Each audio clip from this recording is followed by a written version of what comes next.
Welcome to New York City. Welcome to our home.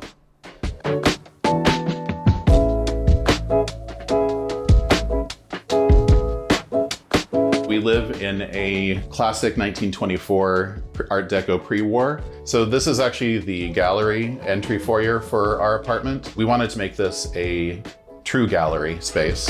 So we have some of our favorite pieces of artwork, primarily from the mid-century, from mid-century artists. This piece was from Israel. That piece was actually from upstate New York, from a local LGBTQ artist. This was actually from a 105-year-old artist in Washington, D.C., African-American artist. And this is actually a famous artist from the mid-century who did a lot of brutalist artwork as well. The light fixture we also put in, which is actually visual comfort. And that was something that I really wanted to have as a primary focal point when you walked into the apartment as well. So one of the inspirations behind the light fixture was actually the movie Rosemary's Baby, one of my favorite movies of all time. I love the fact that they were in an Art Deco pre-war apartment house. However, they completely brought in mid-century modern elements to it. And so that's the inspiration behind the light fixture. This is our kitchen. I wanted to actually make this kitchen pretty simple. Not only to have commercial grade stainless steel as sort of an anchor, but also have vintage appliances. We were fortunate that we had the original stove, however poor condition it might be in, but we purchased this beautiful old Leonard refrigerator that has the original Bakelite handle, and it was completely restored, new gasket, everything from 1940.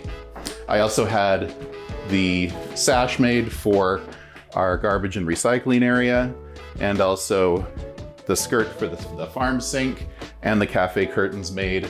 Those were actually made from, believe it or not, a shower curtain material. And the reason I wanted that was because this is going to be in an environment where we're going to get our hands dirty, and I wanted to just be able to throw them in the dishwasher or in the washing machine and be able to wash them. Coming from the hallway, the gallery space, we move into the living room. Our living room space is really our central focal point of the apartment. This has not only our living space, but also our dining space.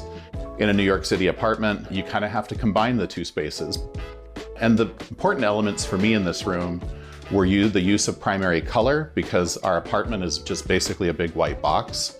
And a lot of our artwork is very colorful, but also utilizes primary colors as the primary means of displaying itself, which I really love. And I also wanted to have some scale with the height of the ceilings here with extremely large table lamps.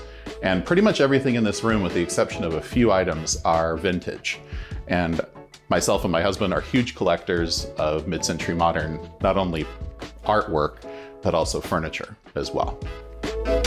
So one of my favorite pieces in the living room are these aerated concrete sculptures. They're technically not vintage.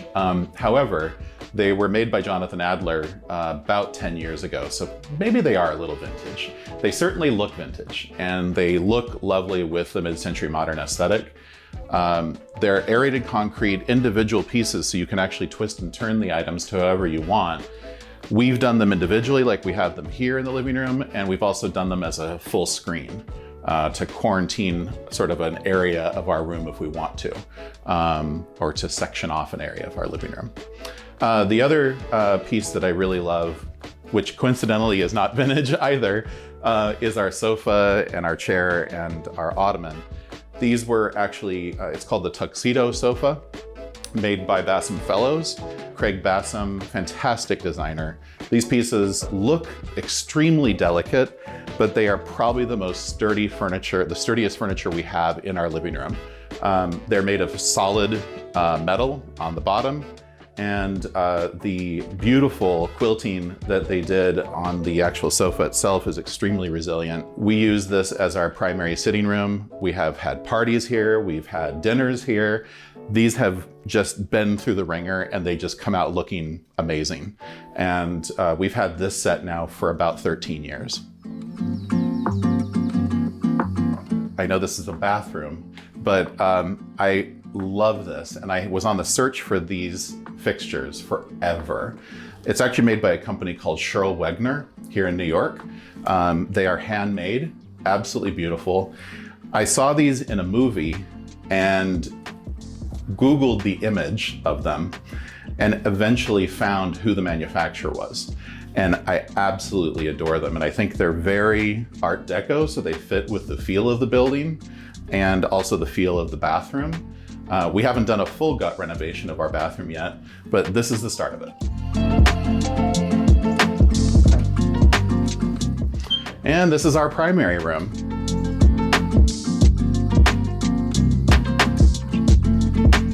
So this functions, as you can imagine, being in a New York City apartment, it functions as both a bedroom and it also functions as my office space, as well as book storage, which is super important. This was actually the living room of the apartment next door to us.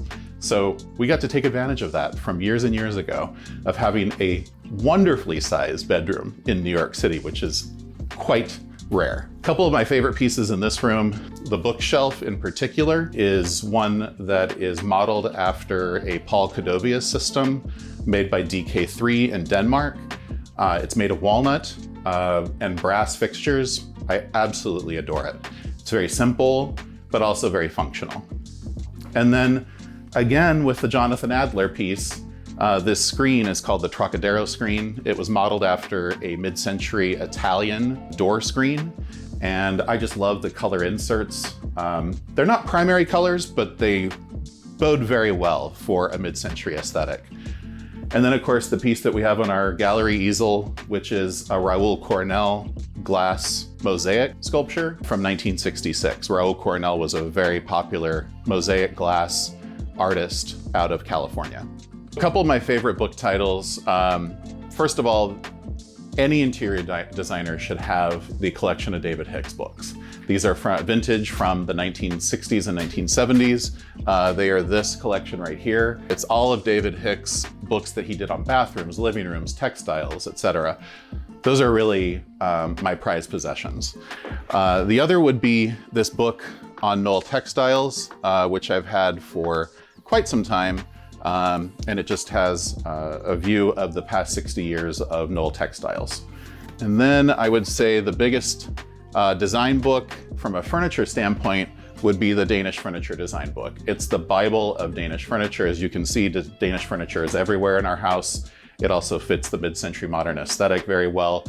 But this goes through a literal encyclopedia of 20th century design and furniture. Thank you for joining us for our home tour here in New York. We bid you a fond farewell with a lovely view of the Hudson River.